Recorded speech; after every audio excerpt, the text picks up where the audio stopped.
it is my honor to be able to give a lecture in honor of Gary Moulton. His editorial labors blazed the way for all scholars who proceed on the Lewis and Clark Trail. And even more, I think, as the director, as I mentioned, of a museum about the American West, and as a public-facing historian, I'm especially indebted to Moulton for his efforts really have made both the evidence and the experiences of Lewis and Clark and those in the Corps of Discovery accessible not only to academics, but also to a much broader public.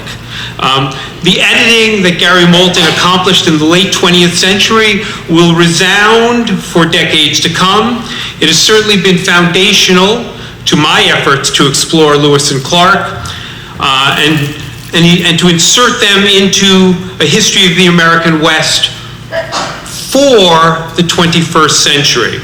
In this lecture, I showcase the place of Lewis and Clark in what I call an alternative history of the American West, which is the subtitle of the book, as you can see. Alternative in that, contrary to the mainstream, the violent mainstream of Western American history, my book, I seek out times and places in which peace and friendship prevailed, at least for a while. The book published in 2022, which as you see carries the title, Peace and Friendship, An Alternative History of the American West, includes a chapter on Lewis and Clark, includes a chapter on the Lewis and Clark expedition that focuses on the months that the Corps of Discovery spent at Fort Clatsop.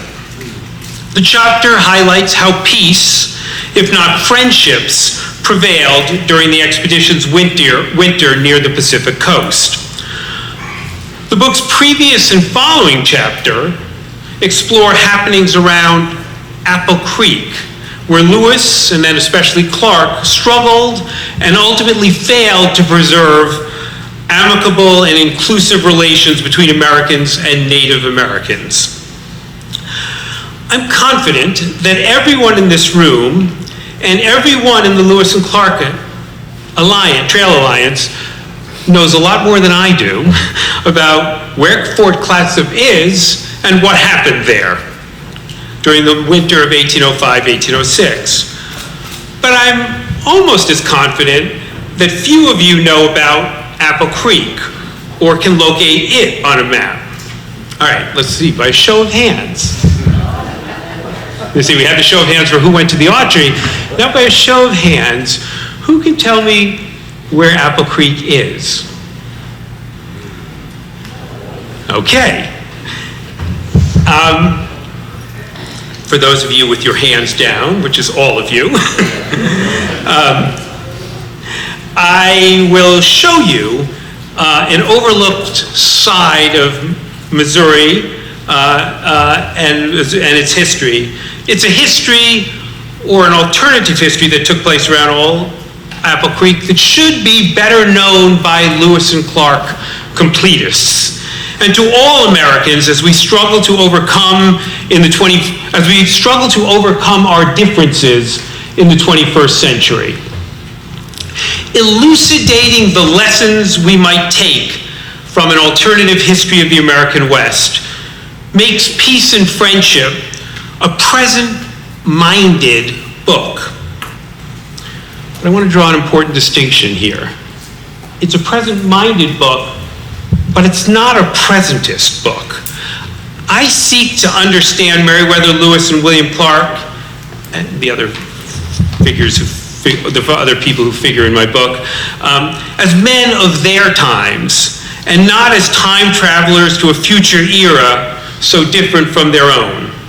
Likewise, the broader alternative history of the American West in which Lewis and Clark figure is for the 21st century, but it is about what happened in the 18th and 19th centuries. That Lewis and Clark continued to fascinate so many in the 21st century is a subject that fascinates me. Their longevity in the popular imagination stands in sharp contrast with so many other 19th century explorers, many better known than Lewis and Clark in their day, yet hardly remembered today. Some attribute that enduring renown to the richness of the primary sources that the explorers left for us, and that Gary Moulton annotated for all of us. Others cite the malleable ends to which the expedition has been cast and recast. Indeed, we were having this conversation last night about the impact of the bicentennial of the Lewis and Clark expedition on the way in which this organization has weathered times. And it seemed to me the interesting thing is always to pit the changes at the different metric moments of the Lewis and Clark expedition, the ways in which Lewis and Clark have been remembered and how that memory has changed over time.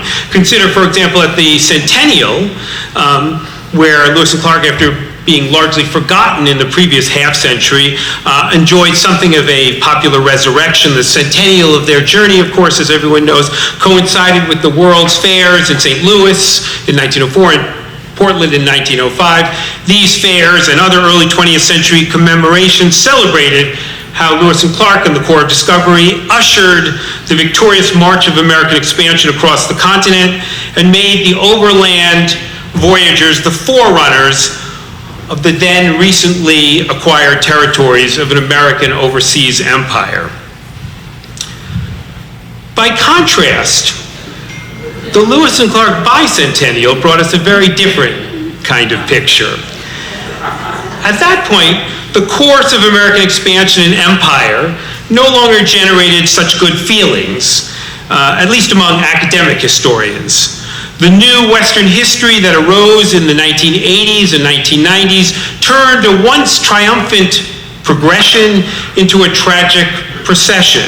The bicentennial round of Lewis and Clark remembrances reflected the impact of the new Western history, especially in the ways in which it promoted the Indian woman Sacagawea and William Clark's African-American slave York to co-starring roles in a feel-good eco-adventure that was, I think, the way in which the bicentennial commemorations played out.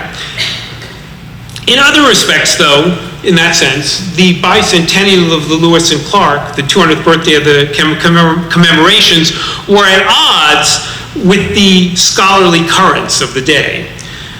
Banishing the darker visions of new Western histories, the Lewis and Clark bicentennial instead emphasized the amicable relations that generally prevailed between these emissaries from the United States and Indian peoples. Tellingly, the broader public embraced the sunnier side of Western history, even as a few scholars and many American Indians took issue with how early 21st century reenactments of the Lewis and Clark expedition refracted American colonialism through a kumbaya lens. Now, in my career as a professor, and now as a museum director, I've witnessed changes in popular understandings and the disconnect between academic and public histories of the American West. And one register of this that I sort of always used in my class when I would teach the course on the history of the American West, so I would ask my students at the beginning of the quarter, what American Indian figures, what first comes to mind? And when I first started teaching in the early 1990s, almost always it was this sort of figure, and that the Native Americans who came to mind, always first to mind was Sitting Bull, Crazy Horse, Geronimo, sometimes Tecumseh. By contrast, by the early 21st century, the first and most favored answers from students had shifted to Pocahontas and Sacagawea. That seems easy enough to explain. These were, after all, a generation of students raised on Disney's Pocahontas and then enmeshed in the bicentennial hoopla around the Lewis and Clark expedition, in which Sacagawea was obviously so prominently featured. I think there's more here to unpack, though. In the former guise, adult Indian men who led militant military resistance to U.S. expansionism took prominence. In the 21st century, at least popular imagination as represented by my students, women, well actually teenage girls, who married white men, bore inter-ethnic offspring, and brokered intercultural accommodations became the preferred historical avatars. What's going on, I would argue, reveals less about the course of native European interactions than it does what I call popular wishtory. Wishtory, as I see it, tells stories about the past, but fictionalizes these stories in ways that cater to prevalent contemporary yearnings. These stories, though based on historical episodes, are untethered from what actually happened. And like most once upon a time stories, wishtories tilt towards happily ever after endings. Which brings me back to my most recent book. Peace and Friendship takes its title from the medals that Lewis and Clark and other American diplomats or emissaries bestowed upon native leaders, which were usually inscribed on one side with the titular phrase, Peace and Friendship. Traversing American frontiers from the Appalachians to the Pacific and from the beginnings of the United States through its first century as a republic, each chapter in the book focused on a particular locale where peoples overcame their differences, where barriers were breached and accords reached, where erstwhile enemies found common ground, where would-be combatants stood down, at least for a while. The book examines how violence was contained at these places for a time, how peace and sometimes even friendships were established, why these did not endure, what we remember or misremember about these episodes, and what lessons we might take away from the legacy of broken concord. To be sure, instability plagued peace and friendship wherever it occurred on American frontiers. Again and again, amicable relations were undone by the volume of settlement and the political response to it.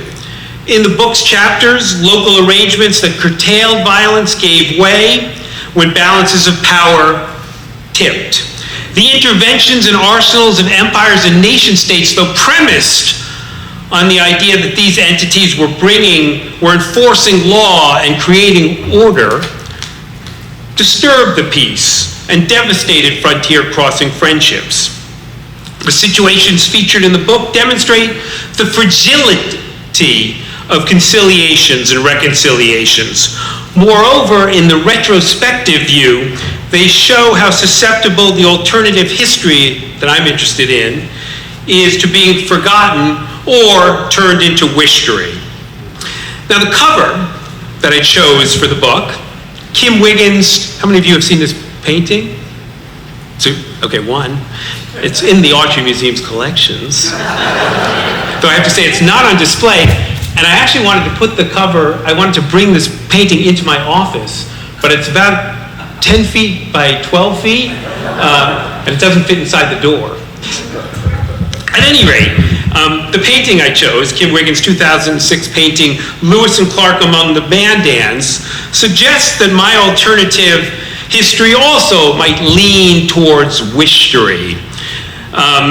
Although Wiggins gestures to art history by dropping elements from the works of George Catlin and Carl Badmer into his painting, I don't think anyone in this room would mistake the painting for a realistic depiction of the months that Lewis and Clark and the Corps of Discovery spent with the Mandans. And I believe we have Clay Jenkinson here. Does North Dakota in winter look like this? Just like this. Just like this. The piece of the Lewis and Clark expedition on which I focused the chapter in Peace and Friendship, the winter of 1805-1806, not the Mandan winter, but the following winter, spent at Fort Clatt, famous in that sense on the Lewis and Clark expedition. Certainly ones that gained really prominent place during the bicentennial commemorations. In museum exhibitions, historical reenactments, theatrical performances, television documentaries, biographies, and even cookbooks. No episode figures larger, I think, than the vote on which side of the Columbia River to locate Fort Clatsop. And in particular, the fact that York and Sacagawea are given the vote comes to take on high symbolic import in terms of the multi-ethnic and democratic spirit of the expedition, at least in Wishtory.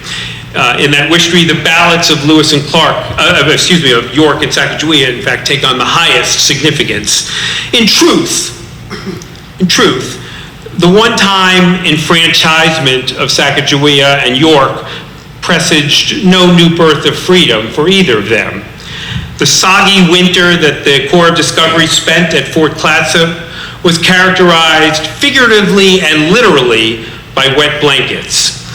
Beyond the vote on the fort's location, the Corps of Discovery's season at the western end of the expedition's trail offered few actual moments from which to construct wishtories about racial and gender uplift or enhanced cross-cultural understandings.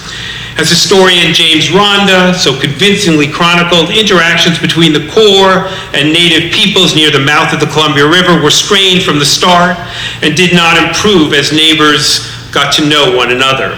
Over a period of 4 months, the residents of Fort Clatsop and neighboring Indians created no fast friendships or long-lasting bonds. And the actions of the explorers on their March 1806 exit from Fort Clatsop, stealing canoes, nearly shattered the fragile peace that had prevailed over the previous months. So if not a wishtory, what is the alternative history of the American West that the subtitle of the book announces? Indeed, what exactly do I mean by alternative history? If you Google the term, this is your cue to go ahead and Google the term. You've all got phones ready. If you Google the term, you will quickly see that you'll be directed from alternative history to its supposed synonym, alternate history. And if you click on those links, you enter a world in which historical outcomes have been altered. The most numerous of these alternate histories are about World War II. The Nazis win World War II in the alternative history, and the Civil War, the South wins the Civil War. There are actually a bunch that are also about the American West in various ways, and they make for entertaining reading, if not any sort of accurate history. It seems to me, though, that the genre of alternate history, no one would mistake for histories. Most alternate histories have only a distant relationship with the historian's craft. Like a Quentin Tarantino film, alternate histories can elegantly and sometimes elegically evoke a once upon a time and place. But the alterations to what happened turn his films and scores of similarly shifted stories into fictions, science fictions, and fantasies. Few historians, including those who study the American frontier, give much credence to these alternate histories. In general, historians sometimes raise what they call counterfactual history, but very few tend to follow them very far. For my part, I'm not interested in altering facts, or for that matter, in alternative facts. Although the search engine conflates alternate history and alternative history, they do have distinct meanings. Alternate means occurring in turn or serving in place of another. By contrast, alternative connotes between two or more things, or, and this is what, or existing outside the mainstream. And it's that second definition which applies to my understanding of alternative history. The alternative history I explore in Peace and Friendship existed alongside the violence-saturated mainstream of Western American history. Unlike alternate history, the episodes I track require no what-ifs to set in motion. And unlike wishtories, They don't fantasize romances or fictionalize happily ever after endings. As I noted, little of what transpired during the Corps of Discovery stay at Fort Clatsop conformed with the wishtories that have grown up around those months. The members of the Corps were not really particularly good guests or hosts, never mastering the intricacies of native cultures and politics, nor the etiquettes of diplomacy with Pacific Coast Indians. Their commerce with neighboring natives was rarely cordial, even when sex was involved. In the view of Lewis, the tribes around Fort Clatsop possessed, quote, an avaricious, all-grasping disposition. So notwithstanding their apparent friendly disposition, these Indians could not be trusted and must be removed from the fort each evening, lest their hope of plunder induce them to be treacherous, unquote. The lack of reciprocity in hospitality and their critique of Indian dishonesty and greed made for less than amicable relations and made trading more challenging. On more than half the days that the Indians came to Fort Clatsop, no deal or only a partial purchase was consummated. Quote, "If they conceive you too anxious to purchase," wrote Lewis, "it will be a whole day bargaining for a handful of roots," unquote. As a rule, Indians with whom he dealt at Fort Clatsop, quote, invariably refuse the price first offered them, even if afterwards they frequently accept a smaller quantity of the same article. Based on the entries in their journals, the co-captains recognized no ironies in their critique of the avaricious disposition of native neighbors at Fort Clatsop. Neither Lewis nor Clark acknowledged how often Indians to the east had accused Americans of the same malpractices for which they now assailed Pacific Coast natives. Back in the Ohio Valley, where William Clark and many of the members of the Corps had their formative experiences, Indians often complained about the hard bargains that Americans drove that sought to dispense with the gift-giving rituals upon which peace and friendly relations depended. And of course, it was the Americans' all-grasping hunger for land that turned the Ohio Valley into a dark and bloody ground. In the end, at Fort Clatsop, the co-captains brokered no breakthroughs in intercultural relations. The peace remained undisturbed, but no friendships were forged. Still,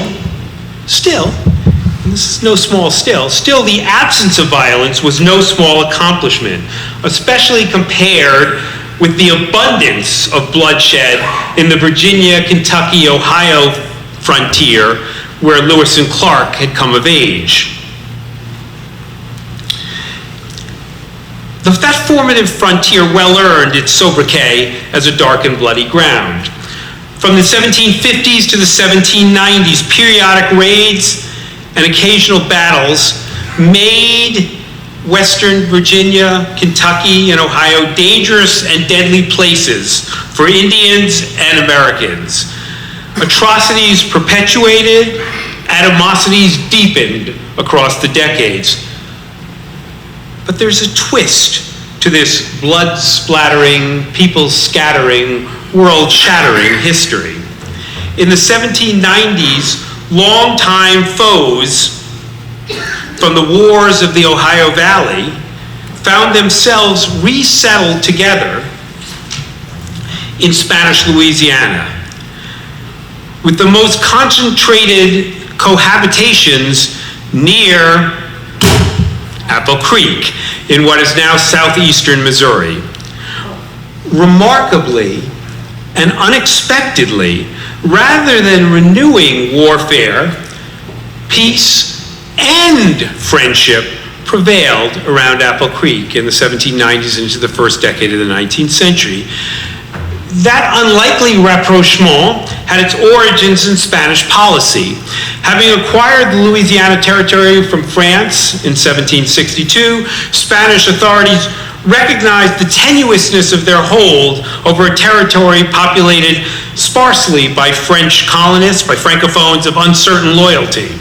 After failing to attract much interest from various European and Catholic sources, Spanish officials determined that Indians from the Ohio Valley, then under great pressure from raids from the rush of American settlers after the American Revolution, would be the next best option to provide a loyal settler population.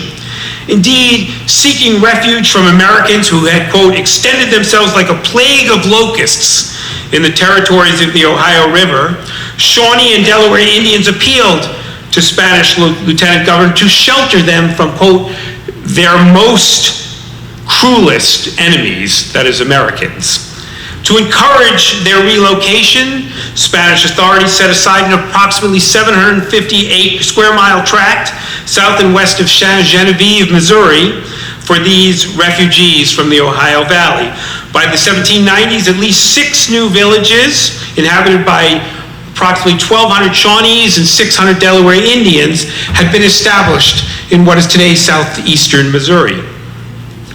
Even as the Spanish welcomed added numbers and security that immigrant Indians brought to their Upper Louisiana colony, their imperial policy took a paradoxical turn. Although the Spanish regarded the expansion of the United States and its citizens as a, if not the, major threat, they suddenly turned around and started welcoming American citizens, Americans, to the other side, encouraged the immigration of Americans into Louisiana, into the Spanish Louisiana colony. During the 1790s, thousands of Americans accepted the invitation and relocated across the river, the most famous of whom being Daniel Boone. As the lieutenant governor of the territory gouged, many Americans in the Ohio Valley were, quote, disgusted with their federal government, which had not, in their view, protected them from Indians or provided them with secure land titles. By offering a more peaceful situation and a better deal, they believed they could pull Americans to Louisiana and pull them away from their still tenuous national attachments to the United States. In that hope, they were not alone.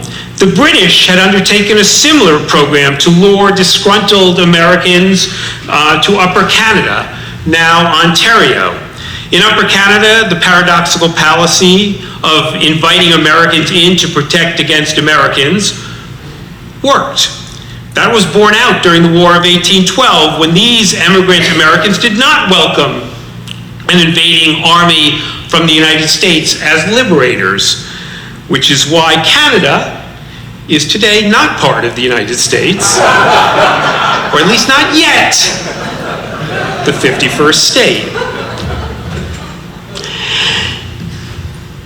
Spanish policy was working in Upper Louisiana as well.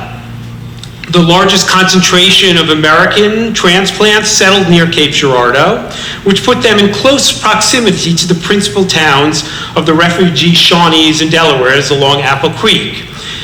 Having borrowed from and in fear of one another for decades in the Ohio Valley, the material cultures of emigrant Indians and immigrant Americans now blended and blurred on the western side of the Mississippi River. Commercial and social exchanges further cemented bonds across these former boundaries. Many of the Americans who settled near Shawnee and Delaware villages performed useful services, acting as gunsmiths and blacksmiths for Indians in the region. Overcoming their prior histories of conflict, transplants from the Ohio Valley joined together to hunt, to race horses, to gamble, to drink, to dance, and even occasionally to mate with one another. They also found common ground and common cause in opposition to a common foe, the Osages, whose hegemony in the region was threatened by these newcomers. That harmony around Apple Creek escaped the attention of Lewis and Clark when they first traversed the area. In November 1803, while making their way up the Mississippi River from the mouth of the Ohio, up the Mississippi at that point. Lewis had stopped on November 23rd at Cape Girardeau to pay a visit to Louis Lorimier, pictured on this mural what you can still see in Cape Girardeau. A French merchant, Lorimier, had worked and lived among Ohio Indians before his trading post was sacked by an invading force led by William Clark's older brother, George Rogers Clark. Lorimier had been given a significant grant by the Spanish and appointed a local commandant. Lewis tracked Lorimier down at a horse race where he was amid a crowd, according to Lewis, of uncivilized backwoodsmen from Kentucky and Tennessee. Lewis learned these Americans, whom he judged dissolute and violence-prone, had settled also in the vicinity. Taking leave then of Lorimier, Lewis rejoined the Corps of Discovery. 2 days later, he noted a cluster of Shawnee huts and tents along the west bank of the Mississippi near the mouth of Apple Creek. Lewis added that about 7 miles from the mouth of this stream, there was a settlement of Shawnees large enough to be called a village. Presumably that information came from Lorimier, for Lewis did not visit any of the Shawnee settlements around Apple Creek, nor any of the American farmsteads in the area either. Nor did he enter any information about the relations between Indians and Americans around those parts in 1803. Both Lewis and Clark learned much more about relations around Apple Creek after they completed their expedition and took up their new assignments as territorial officials. First on their agenda, and I guess on our afternoon agenda, was remaking relations between the United States and the Osages, who had long been the dominant power of the lower Missouri Valley. Remaking, in this case, meant breaking the power of the Osages, a mission that Lewis gave to Clark. In 1808, the assignment sent Clark, accompanied by a squadron of 80 men, to Fire Prairie, where they built a fort, originally named Fort Clark, and then renamed Fort Osage. This is the first one everyone renamed Fort Osage. The post became the site of negotiations that led to a treaty in which the Osages surrendered all their claims east of a line from the post south of the Arkansas River, as well as their right to hunt north of the Missouri River. That synopsis makes a longer story much too short. But the longer story, I presume, awaits those of us who are visiting the site of Fort Osage this afternoon. Presumably, we will learn there why this treaty, among all those Clark subsequently negotiated, was the one that weighed heavily on his conscience, sufficiently that he acknowledged later that he, quote, might be damned hereafter for it. Soon after compelling the 1808 treaty with the Osages, the situation around Apple Creek came to the attention of Governor Lewis and General Clark. There, a newer set of migrants from the United States was disturbing the peace. Returning to old ways, these newcomers showed no respect for Indian lands and Indian livestock. Heeding appeals from the Shawnees to remove squatters, Governor Lewis issued a proclamation in 1809 ordering all intruders within 5 miles of the Indian towns to depart immediately. But the edict was largely ignored, as Lewis had little means to enforce it. After Lewis's death, and after the War of 1812, the problems became even more acute.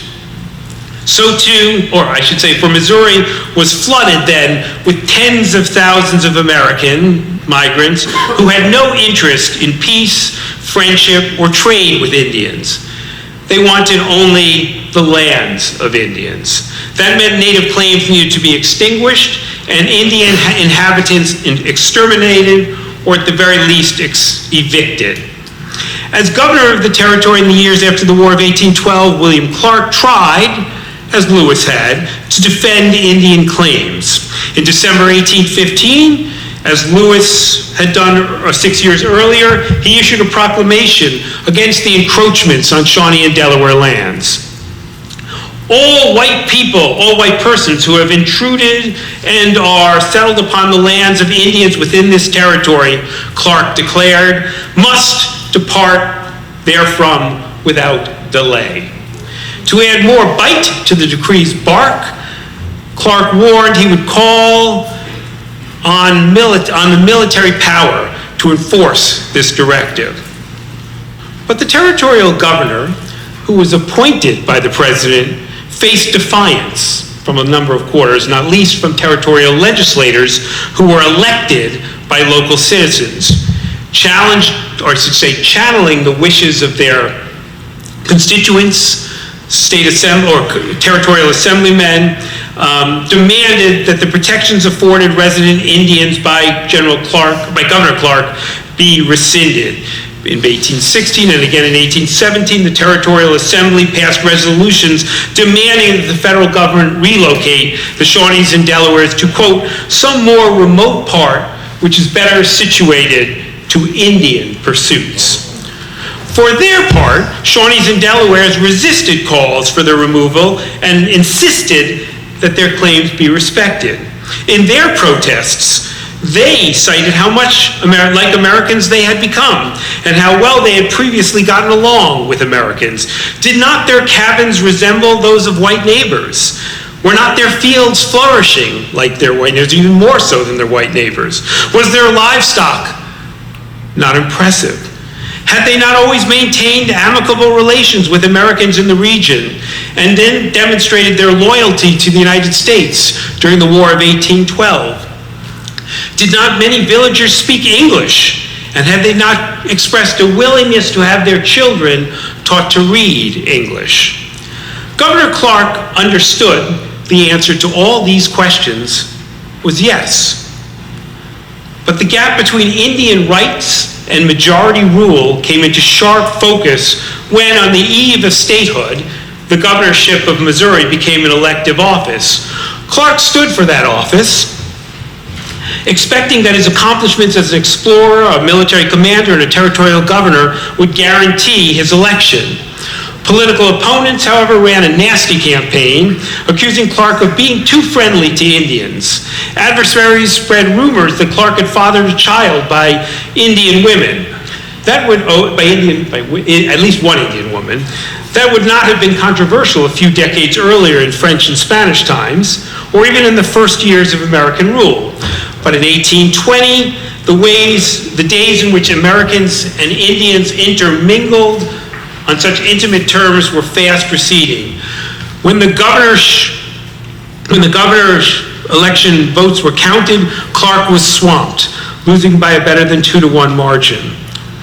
That year, in 1820, nearly 1,400 Shawnees still lived in villages around Apple Creek and along the nearby river valleys. But the population was in decline, as was the harmony that had once existed between Indians and neighboring Americans. For the most part, Americans now dismissed the compatibility between their culture and that of Indians. What's more, the commonality between cultures, which had once abetted concord, now caused discord. Disturbances, one American settler near Apple Creek conceded, ensued from the, quote, intermingling of the stock. But it was not really confusions about property that mattered. It was rather the value of the lands that Indians held. The bottom line was that the tracts owned by the Shawnees, said one representative, were, quote, very valuable. Officially, Shawnees gave up their rights to lands around Apple Creek in November 1825. In exchange for relinquishing their Spanish grant, the Shawnees received $14,000 and a tract near the junction of the Kansas and Missouri rivers, just beyond the western border of Missouri. As Jay Buckley has detailed, this was one of scores of treaties negotiated by Clark or his agents in which Indians surrendered lands in exchange for territories to the west. In the case of the Shawnees, it took another 4.5 years for the government to organize the exodus. When it happened in 1830, the government's failure to provide promised supplies increased the hardships of the journey and made the first seasons in new homes along the Kansas River even tougher. During the 1830s, Apple Creek lost its remaining Indians and became an exclusively American settlement. Over time, memories of the area's legacy of concord faded. Evidence that Shawnees and Delawares and Americans had once gotten along became hidden from view. In fact, so I've always found quite remarkable. In fact, the only historical marker in the vicinity stakes the route of the Trail of Tears, the Cherokee Trail of Tears, into Missouri and through Missouri. And indeed, the state of Missouri has created a state park at that place where the Cherokees crossed the Mississippi into Missouri during their Trail of Tears in 1838. So there's a state park to commemorate the removal of Indians through Missouri, but there's no historical marker that I know about there or anywhere in Missouri marking the removals of Indians from Missouri. So, what do we take away from all this? What are our lessons? Besides adding a plaque about removals from Missouri and some recognition about the alternative history, the amicable relations between Americans and Indians that once, and not just once upon a time, prevailed around Apple Creek, what other directions might we take from this story, from this alternative history? As I stated at the outset of the talk, I'm interested in forwarding an interpretation of Lewis and Clark, and what they did in the 18th and 19th century. I'm inserting that into an alternative history of that era that is for the 21st century, and maybe more specifically for this moment that we find ourselves in the 21st century. In thinking about that relationship, here's a plug for the Autry Museum, in thinking about the relationship between happenings in the 18th and 19th century and the imperatives of this moment, I would point you to the mission statement of the Autry Museum of the American West, which I wrote, so I better own it. The Autry Museum brings together the stories of all peoples of the American West, connecting the past with the present to inspire our shared future. When I talk about this mission, I often emphasize the aspiration to tell the stories of all peoples, and more important, to bring the stories together, to tell them together. That is, it is the mixing and mingling of peoples, the convergence of cultures, or what I referred to in an earlier book about Missouri, the confluence of cultures, playing off the metaphor of the rivers coming together here, the confluence of cultures that shaped and still shapes the American West. Certainly these figures, these intersections, figure prominently in any telling of Lewis and Clark stories. But here I point to the second clause in the statement, connecting the past with the present to inspire our shared future. Linking past and present, I maintain, is important. It makes history matter. It makes history more immediate. It makes history more meaningful. It makes history more relevant. And my goal for the Autry Museum is to make the history of the American West matter more to more people. I'm mindful, however, to go back to where I started, I'm mindful, however, of the dangers of making too simple the connections between past and present. That usually makes making too simple the connections, drawing too straight a line between past and present, makes for bad history. I also am distinguishing history that is present-minded from history that is presentist. Consider how the distinction shapes our conversations about Lewis and Clark. On one side, some of a presentist bent suggest that the time has come to topple Lewis and Clark from their pedestals on which their statues stand. After all, Clark, as we'll learn this afternoon again, condemned himself for the 1808 treaty with the Osages and ended up as the principal agent of so many Indian removals. And here I'd say that euphemism, removals, I would sort of suggest the euphemism of removals should be removed from our plaques and our textbooks. It's true, the word appears in 19th century sources, And yet, even people at the time, and I'll have a lecture at the Kansas City Public Library tonight in part on this theme, even people at the time recognized that removal was a problematic term. And the opponents of Indian removal in the US Congress often, in fact, famously described it as delusive, as a delusive term, used other terms. And in fact, better, it seems to me, to call removals what they were in our context, ethnic cleansings or mass deportations. On the other side, though, we have those who want to sanitize our history. In the name of, quote, restoring truth and sanity to American history, they would create a national garden of unblemished heroes. That, I think, will do more for the cause of wishtory than it will for history. For my part, while I am present-minded about the past, I eschew presentism that judges people in the past by the standards of a future era and subjects our forebearers to the enormous condescension of posterity.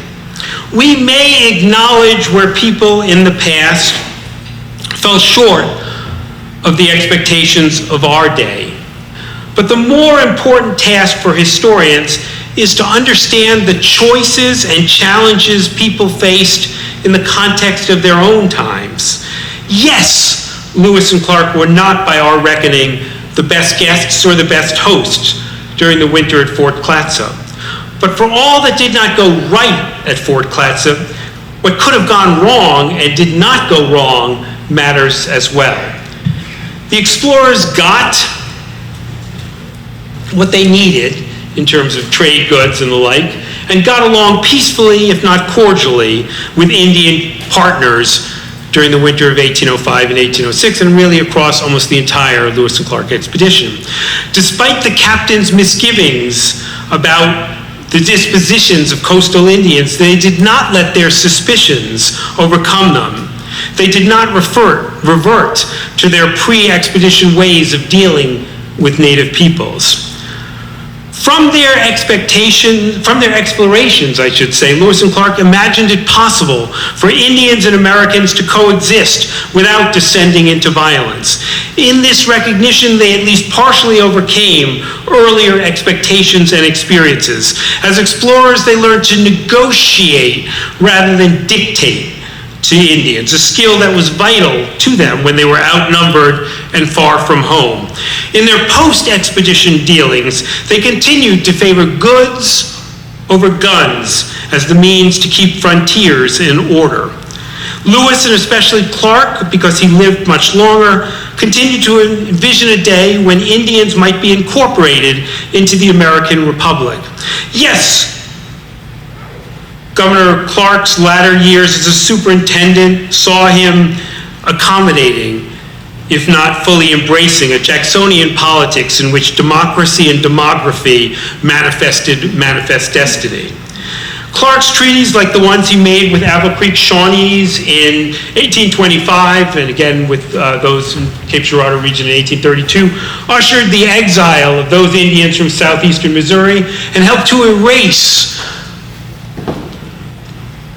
the records of alternative history of peace and friendship from view. Surely our heroes can handle these revisions, and just as surely we might benefit from glimpsing anew the alternative possibilities that existed near Apple Creek.